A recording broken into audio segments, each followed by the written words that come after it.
The genesis of The Professors of Wrestling. Hi, I'm Dave of the Professors of Wrestling, and this week I'm talking to David Willis, aka Duke Silver, one half of Order 66. How you doing, Dave? Pretty good. How you doing? I am doing great. Let's just get right into it here. What got you into wrestling? Being a kid, watching wrestling, we lived out in the country, so we didn't have cable and stuff like that, so we'd go to my grandparents' house on Sunday, watch wrestling, and we did that constantly. That's what we did on Sundays. And then, here comes the 90s, my dad ended up getting satellite. So we were able to watch more pay-per-views and different stuff like that, and I loved it so much. I really did. What was probably your first memory that really just sucked you into it? I get the family part. It becomes tradition. It becomes kind of...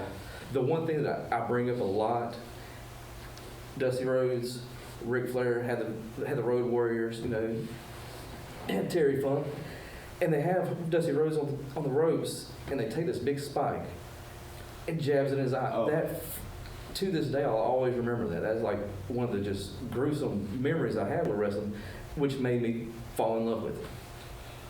So a lot of people, when they see that, and I get the sense of talking to other wrestlers, is they I want to be that person in the ring, but the role you're playing currently within wrestling promotions around here is not the role that everybody seeks to go and do. So why reffing? I've had back surgery. I know my limitations, so I could never be a wrestler per se. I enjoy being the ref. Honestly, you got the best seat in the house. You're right there. You get to see what happens, and that's just awesome to me, honestly. So how did you, get into that role? It's back up 20 years. Okay. I had a buddy of mine that used to wrestle, and he says, "Hey man, how'd you like to ref a show one time?" Okay, I've never done that before. We ended up going to a place called Walker's Crossing out towards Hayhira, places like that, and we're sitting there, and it's out in the middle of a cow field. And I ended up, basically what you want to call it, iron reffing. Mm-hmm. Ended up iron reffing that show. Loved it so much. Fast forward about 20 years, my son actually had a job with Sunbelt, being the sound guy and stuff like that. Right. I was talking to Brooks one day, and he says, "Hey man, how would you like to come ref a show?" We get to talking, I realized I had actually done a show with Jared Michaels and Brooks when he was actually hardcore Brooks Ross. Okay. Or Rogers. So, and now I'm here. Now you're here. Almost 4 years later. How do you find the ref role in the ring? You got to keep your head on swivel. You got to do that. You have to pay attention to what's going on in the crowd. So if you have to tell one of the guys, "Hey man, work the crowd a little bit," you have to pay attention to that. Your time. You have to remember the spots, because if you're not in the right spot, you can throw the whole thing off. Just anything you're basically a ring general in there.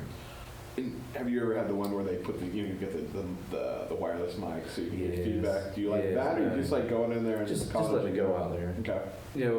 We have different signals that we go through with the promoters. If something's not happening, I know what to do. The earphones do help. Don't get me wrong, as I have done it before.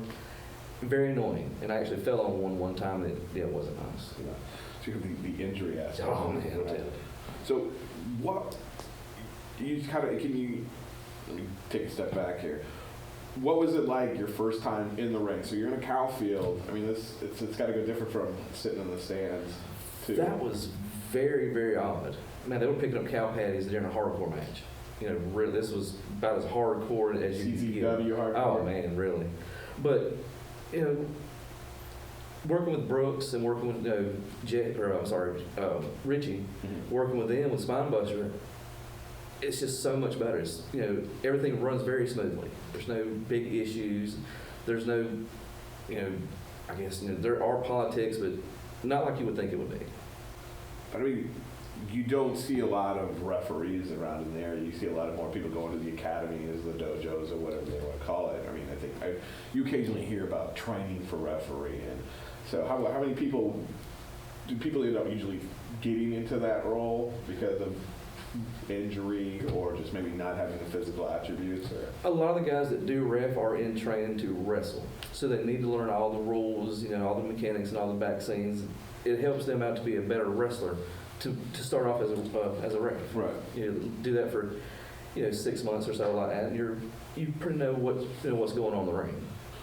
So, and going through that and getting trained, what is the most important job that a referee has to maintain while a match is going on? Basically, once again, being a ring general. You got a guy that's powder on the outside, you got a guy that's on the other side of the ring. You need to relay messages. So it's very important you always pay attention, always listen. You're always on your toes, basically. So what separates good referees from bad ones? And how can that affect a match? It can. Guy goes for a power bomb. You do that with it. You Right. make it look more powerful. It helps that guy get over, makes him look a lot stronger. You're always there to help them get over. You don't try to, as a ref, we're not trying to get over or anything like that. So we basically just do our jobs.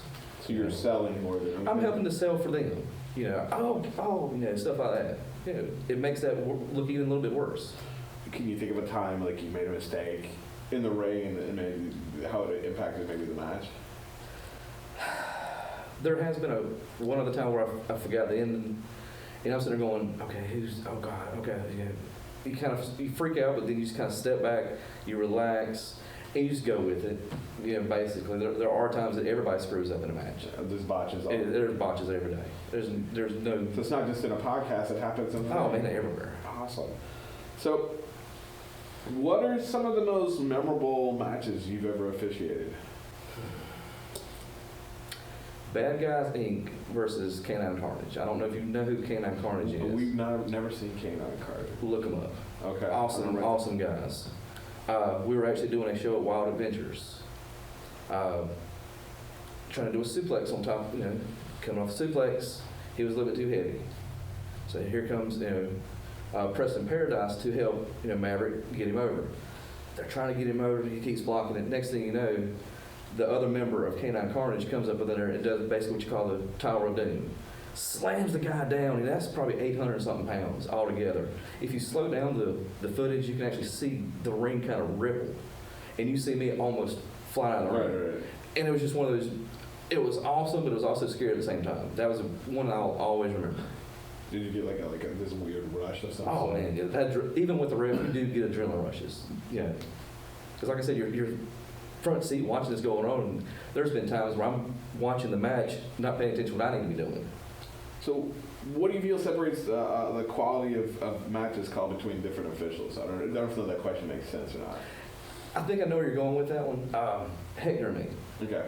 We work with certain guys. You get the card. Okay, I don't even have to say anything. I know which ones he's going to do. He knows which ones I'm going to do. Mm-hmm. Jared Michaels. Hector always works with him. They have good chemistry together. And so you kind of figure out, okay, I've worked with this person, because there's lots of times 50% of the people that I work with, I can tell you what they're going to do before they do it. Right. You work with them, that's It's a relationship. very much. And so you've picked up their idiosyncrasies. Yes. Do you ever get surprised with that relationship? Sometimes guys will throw something at you, and you're like, "Whoa, I didn't see that one coming." They've been in the training ring. Oh yes, they've been training.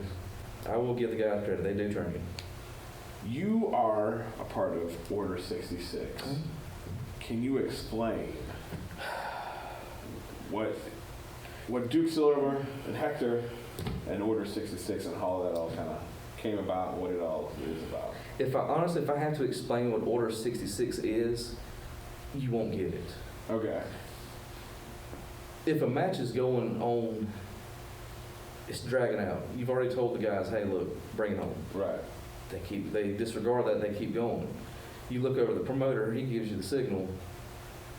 Bring it home now. Basically, we're stopping the match. We're executing Order 66 on you. That's a Star Wars reference. It is a Star. From the canon of Star Wars. It is canon. Check it out. It is. Check it out. Love it. Do you have any other desire to play a different role other than just referee, like GM, so or anything like that? I have booked a couple shows. Okay. Thoroughly enjoyed it. It was a lot of stress, a lot of headache, but I really enjoyed it. I also have managed before. That's where I would like to kind of take myself and be a manager position. There's a couple guys I'd like to manage. Right on. So you're gonna like, what if you'd like to manage? So what type of manager do you see yourself being? A mix between Mr. Fuji and Bobby Heenan. Okay. So good at the mouth and Oh man, look right on the just get me going one now. But nah. What do you think fans don't get when it comes to your job in the ring? Honestly, how hard we work. You know, a match will usually go on for 8 to 10 minutes. That's one match. 5, 10 minutes later, you're back out there. You know, we'll do quite a few matches during the night, and it does get hard. You know, you get tired, you get winded. It's not as easy as everybody thinks it is, because there's a lot of rules that you have to remember. You know, you have the counts. You know, there's just so much into being a ref. Like I said, you know, relaying messages. You know, you're going to do a spot. The other guy needs to know about it. It wasn't something y'all pre-planned. Right. So a lot of guys do call the show, call matches in the ring. What match would you love to referee? Fantasy booking, anything. Wow, that's actually a good one. I would actually like to see, Mr. Perfect and AJ Styles. I know, is this dead or does This is your fantasy, man. Mr. Perfect, AJ Styles. Okay, why? Love Mr. Perfect. He was awesome. He could work. He could sell. Mr. Kurt Hennig. Mr. Kurt Hennig, perfect. Mr. Perfect. Except when he did a little country thing, that was kind of weird. But, and AJ Styles, to me, they're probably the best. If not AJ Styles, Kenny Omega. Somebody that could really, go toe to toe with Mr. Perfect. You think body type? I think probably AJ Styles would match up better. Mm-hmm. But in this day and age, where you could have the cruiserweight works just fine. Yes, but I do like Kenny Omega. He could be seen as a controversial figure. I like it. Nothing. What you like is what you like. Right. So who are some of your favorite referees? Who are people you look at that kind of like, I would say like Steel or Model or... I've always kind of liked maybe, I guess you kind of go towards the heel refs. Nick Patrick, Charles Robinson. Okay. Those were, they kind of switched and did other little roles, but I do like watching Charles Robinson. He's one of my favorites. I've actually met him a couple times. Jason Ayers, which works on SmackDown. Okay. Very good referee. Earl Hebner, Martyr or Fall Guy? At the end of the day, he got paid.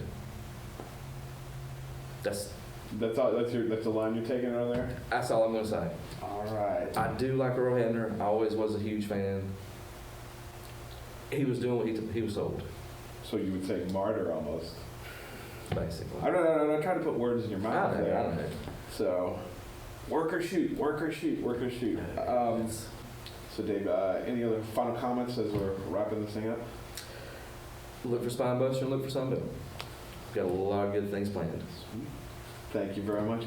And I'm Dave Nelson of the Professors of Wrestling. Help us become Taco Bell famous. Like, subscribe, share. Let's not keep this a secret. Thanks a lot.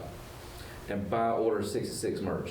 The genesis of The Professors of Wrestling.